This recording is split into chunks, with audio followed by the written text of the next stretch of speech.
Rabuka's rise to power also coincides with the decline of Mahendra Chaudhary in Fijian Mm-hmm. politics. Mahendra Chaudhary, Yeah.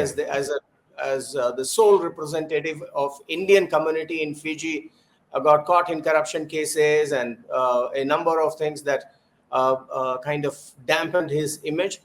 So it was only after receding acceptance and popularity of Mahendra Chaudhary that Rabuka realized that this was the time for him to also cash on some Indian or Indo-Fijian votes.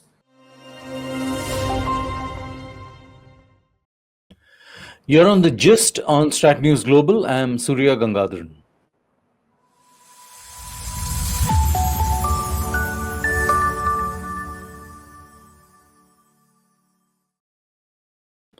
Our focus today is on the visit of Fiji's President Sitiveni Rabuka, who was in India on his first visit. It's a couple of days that he'll be here, and the big announcements were made yesterday. So we're going to try and look at why this visit is important and what it brings to India and how we should look at it. I have with me Rahul Mishra, Associate Professor at the School of Indo-Pacific Studies at Jawaharlal Nehru University. Rahul Mishra, welcome. I understand you spent a lot of time in Southeast Asia also. Thank you. Rahul, you spent a lot of time in Southeast Asia. Have you visited Fiji also on the Pacific part of it? Yes, indeed. I spent a lot of time in Southeast Asia, but I never got an opportunity to go to Fiji. I've been to almost 10 Southeast Asian countries, except East Timor. I've been to all of them. Mm-hmm. Interesting. So let's look at Fiji, Rahul. And there's not much media coverage that has happened, although some of the major announcements made have found their way into the press. But this visit of the Fijian president, his first, and taking into account the fact that he was the guy who carried out a coup, in fact, two coups in Fiji, which was directed at perhaps the ethnic Indian population and saw an exodus of that population from Fiji. The wheel seems to have come full circle. Rabuka today is fated by the Indian government. They rolled out the red carpet. Why is this visit so important? Thank you, Surya. I think there are two important things. First, I'm sure you agree with the point, and our viewers too, that politics is the art of possible.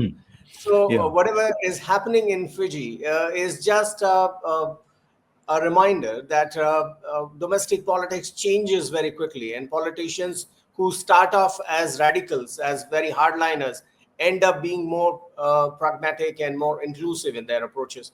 Rabuka's cabinet also tells us about it. I mean, there is more inclusivity now and a softer approach to Indo-Fijians. So I think that is one important aspect that India's Ministry of External Affairs and the Prime Minister have taken note of. And that is why the red carpet welcome for him. Unfortunately, the Indian media did not give much coverage to this very significant visit with far-reaching consequences, I would say, especially keeping in view India's strategic forays in the South Pacific region and China's belligerent postures and its expanding naval capabilities in Fiji, around Fiji and the South Pacific region, wider South Pacific region. In terms of significance of this visit, it started off on a very, I would say, very low note. But if you look at the agreements that have been signed, it tells us a lot as to what is India trying to do in the Pacific, in the South Pacific, and areas where Fiji is interested in working with India.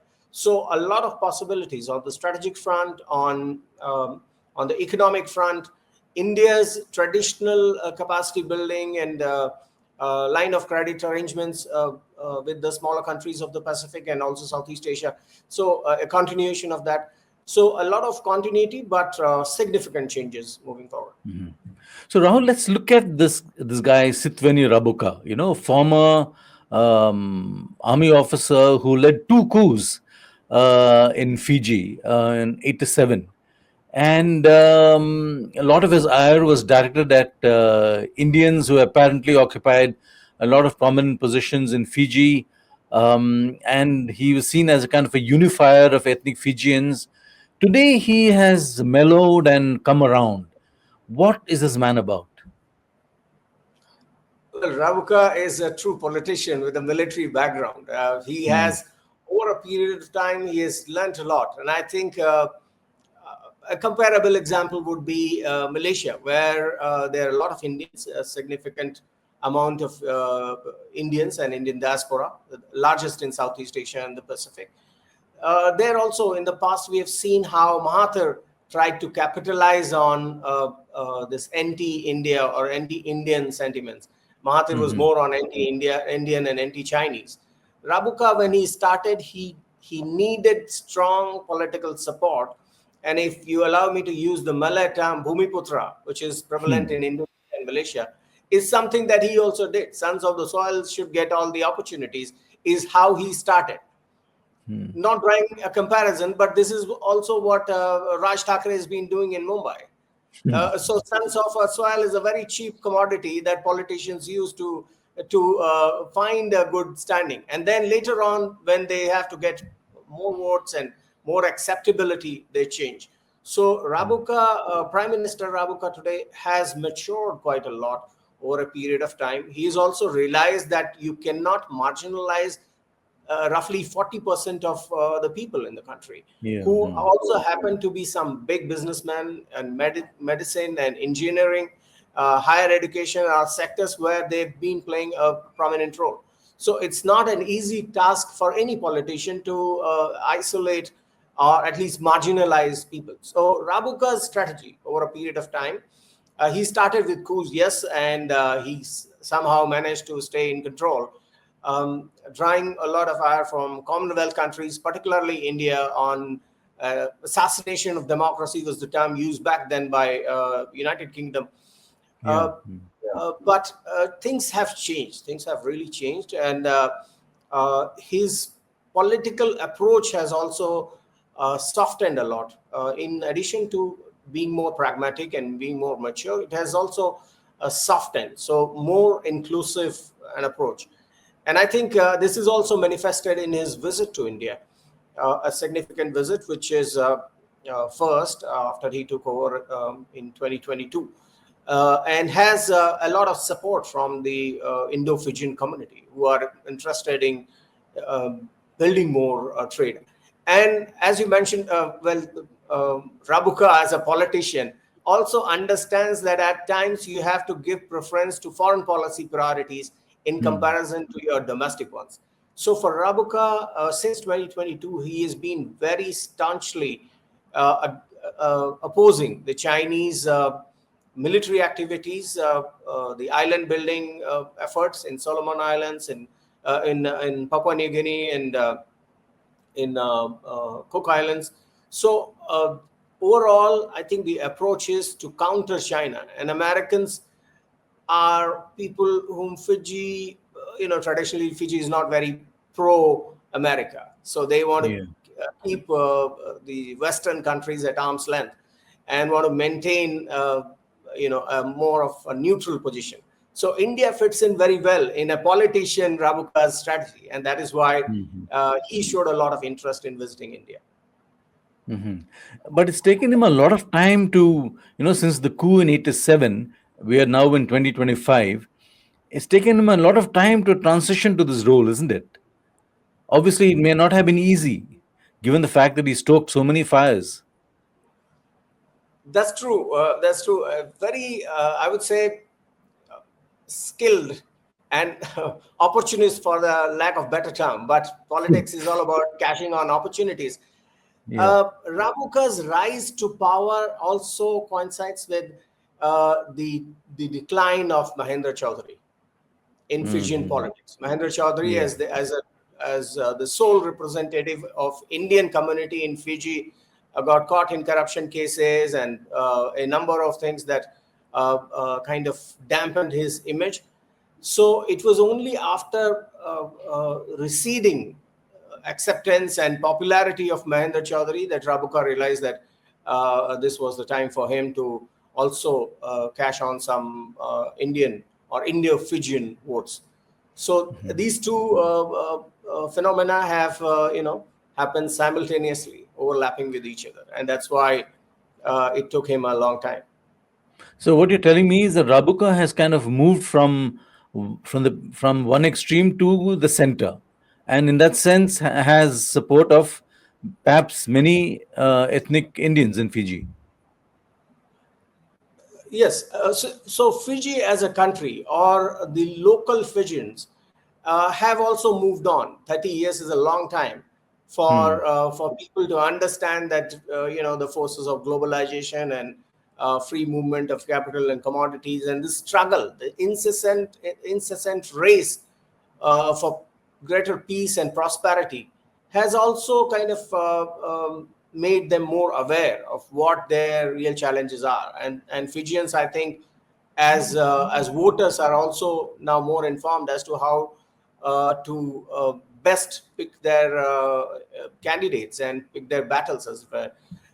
So far as Rabuka is concerned, he's definitely still um, a supporter of the local community and their rights. So locals first is something that he does. Sons of the soil. That means. So I would assess him as a right of the center, somebody having a right of the center approach, right of a center guy, not really a liberal or a centrist. So let's come to this visit. We've had some fairly interesting announcements, kind of Indian help for building up their maritime capability and security, so on and so forth. Just take us through that. Right. So the agreement, 9 agreements that have been signed. I think the one that has really far-reaching strategic consequences is India trying to help Fiji in building its capabilities in securing exclusive economic zones. And we know that Fijian EEZ is a zone where China has been doing IUU fishing, illegal and underreported fishing. Japan has also been accused of doing it, and so are other countries, the Americans also. But particularly China and to a certain extent Japan have been involved in it. So, and this also relates to Fiji and wider South Pacific's potential to emerge as one of the hubs of rare earth minerals. So, protecting Fijian EZ is in the long-term interest of India to make sure that it also has a fair share in rare earth minerals, in critical minerals, and building good ties with Fiji will also help India understand what is China up to in the region. So mapping Chinese strategic footprints in the South Pacific is something that India must be looking at in next 5 to 10 years, as and when these capabilities are developed. And I think India is going to work very promptly on this. So, is there one dominant country in the Pacific? I understand Fiji has a fair amount of political heft in the region, but in terms of outside powers, who's the main player here? Is it the US, Australia? Which one? Okay, so there are three blocks in South Pacific: America, Australia, and New Zealand. The second block, with of course support of the Brits, but the British presence has receded because they are no longer that interested in South Pacific. So traditionally, the Western bloc comprises Australia, New Zealand, and the US. The other bloc, which is very prominent, is France. And at times we notice, for example, in New Caledonia, we notice that French interests are not really in alignment with the other Western powers. Then comes the third block, which is China, uh, which has become really the second most important country, contesting uh, the American, Australian, New Zealand, the combined presence of these three powers. So China has certainly a very important role there. I would say that second tier countries there are Japan, Taiwan, and India.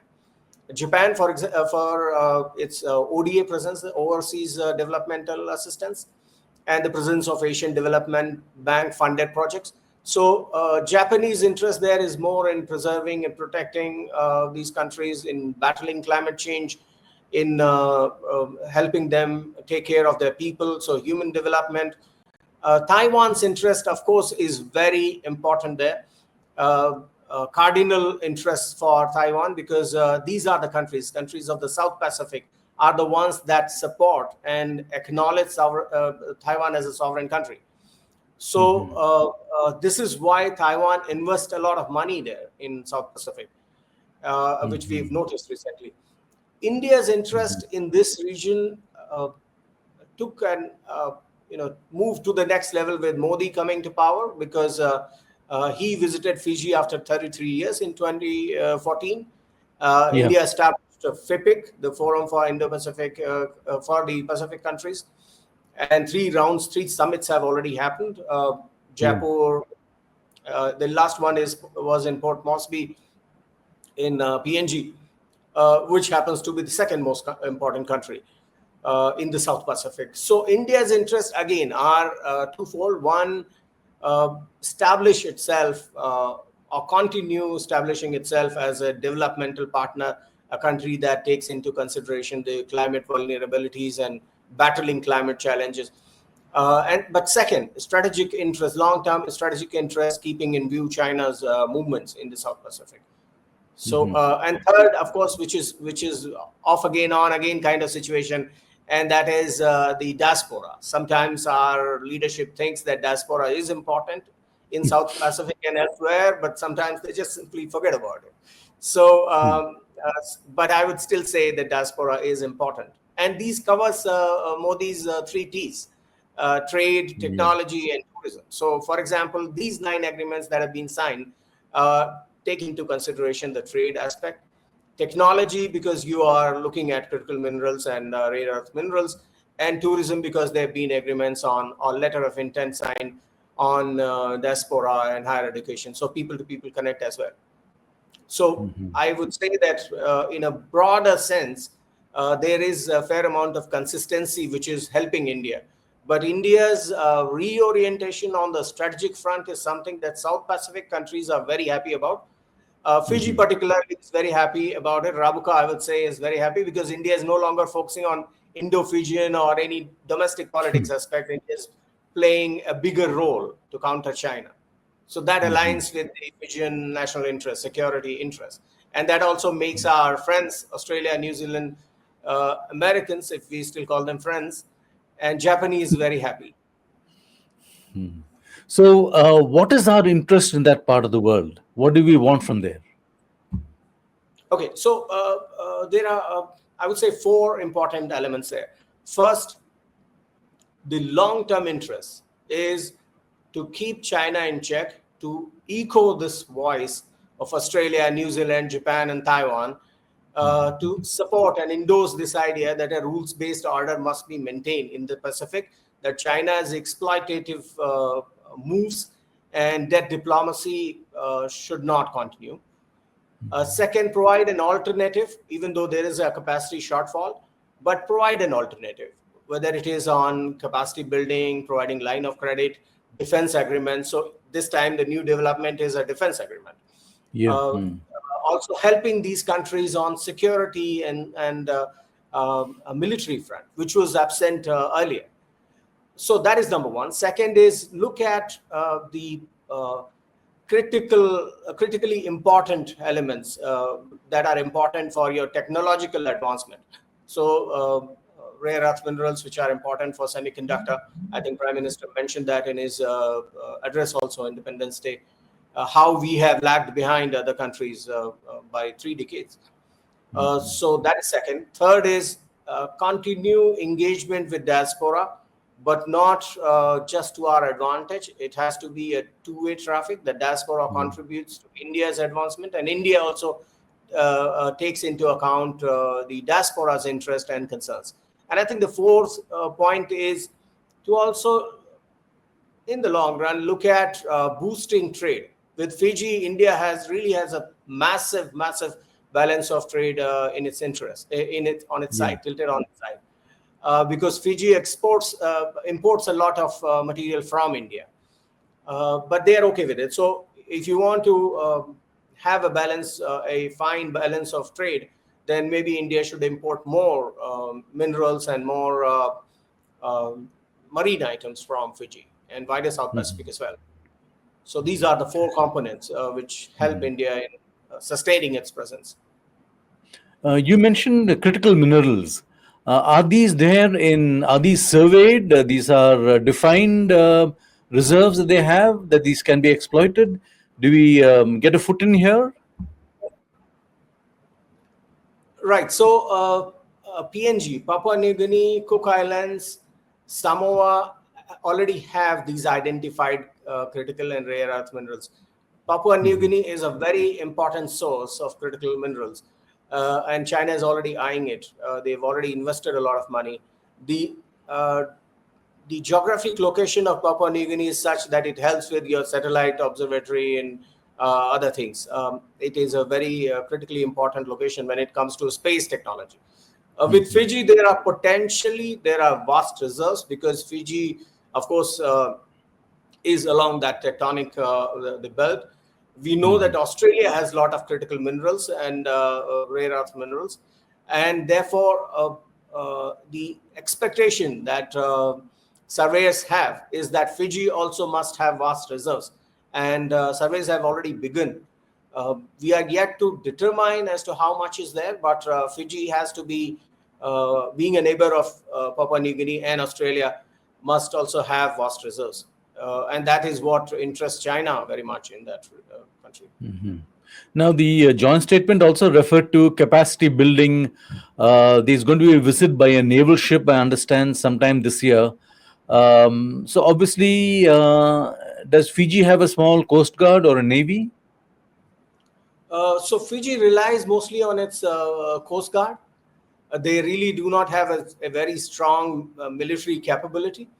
So a naval ship visit is certainly helpful, and India's naval diplomacy involves this. We've seen this recently in case of Philippines, and earlier with other Southeast Asian countries as well. We've had a number of ship visits and port calls actually uh, to uh, to a lot of Southeast Asian countries, and now with Fiji as well. As regards the security situation or Fiji's own capabilities, Fiji's coastline is pretty vast for it to man it individually. So Fiji Yeah. relies on Australian support to monitor its maritime borders and also its EZ. But that is not enough because Australia is also shifting its funds away from South Pacific to Southeast Asia. They have a Southeast Asia 2045 strategy, which has given a new thrust to security component in Southeast Asian region. Of course, South China Sea is seen as the most important issue for Australia. Yeah. In the Pacific, they are trying to rebuild it, but relying more on the American support. And Australia, New Zealand, and the US need to talk to one another in how to salvage that crisis. And that is not happening at this moment. Obama pledged, I think, about $1 billion to South Pacific. But unfortunately, Trump canceled that fund that was pledged to South Pacific countries. So a lot of problems there, and it's just that we don't get to hear much on this. But Australia and New Zealand are equally worried about whether the US is reliable, trustworthy military partner in securing their immediate regions and elsewhere in the world. How visible or real is the Chinese threat, if you want to call it that, to this region? Chinese presence has gone up in South Pacific by leaps and bounds. On a scale of 1 to 100, it has already moved from 5 to 95. So there is very little now, which is which is not in their control. So what they've done is they've started off with government-funded, PSU-funded projects, but those projects can be turned into military, into operations that can be used by military. Number one, and second, repaying the debt has been become a problem for many South Pacific countries as well. Hmm.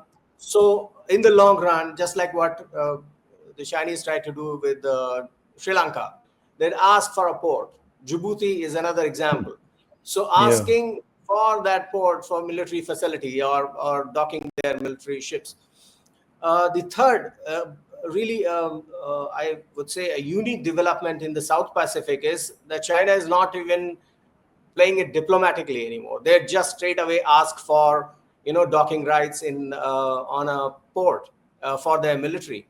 Just I Hmm. think 3 or 4 months back in April, China, the Chinese PLAN, that is People's Liberation Army Navy, made a visit to South Pacific countries and violated the Australian and New Zealand EEZ. So you can Yeah. imagine how bold they've become. Not just the Mm. small South Pacific countries, but also giving warning shots to Australia and New Zealand. Yeah. So that is the current status. And New Zealand, surprisingly, is the one which has been saying that the trio, Australia, New Zealand, and the US, have to come together and devise a new strategy. And that is something that they've been trying to convey to the Department of State in the US. Hmm. You see some kind of a new security arrangement coming up here. I mean, given the fact the US is an uncertain partner, maybe some of the others, Australia, New Zealand, India, perhaps, I don't know, maybe Japan, Taiwan. Right. So these South Pacific countries are they're more aware with the involvement of more partners. They're also focusing on their own regional initiatives. So Pacific Island Forum is one which has been revived, and it is also given uh, more importance to the military and security component. So their security dialogue has become more important, and they are also getting more inclusive in terms of Hmm. engaging Australia and Japan, Australia and New Zealand for sure, but also uh, the US and France and Japan. India has been an observer of Pacific Island Forum since 2003. So India is also a regular partner there. So I think PIF now has a more inclusive approach in dealing with security challenges. They are raising alarms and they're telling their partners that, look, things are not fine here, and they are worried about the Chinese, which I thought is something that all these countries, these alarms were heard in capitals across the region, including in New Delhi. And that's how we saw that very recently in May, there was a swearing-in ceremony in one of the small islands, which backs Taiwan, and not just the Australian and New Zealand, Japan, and Taiwan leaders and ambassadors were present there. Deputy Foreign Minister of Taiwan was there, but also Indian side. India always wants to keep it under wraps and Yeah. wants to do it in a very hush hush manner. But an Mm. Indian ambassador was bold enough to go there and participate in the swearing-in ceremony. And later on, there was also a visit of uh, Indian parliamentarians. It was kept a low key visit in terms of publicity, but I think the signals are also pretty clear to New Delhi, and there's been some work going on there. Rahul, very interesting. I mean, I never thought Fiji had so many dimensions to it, and I'm glad things are moving in a certain direction away from the. Clearly, both sides have shut the door in the past and are now looking ahead. You would say that.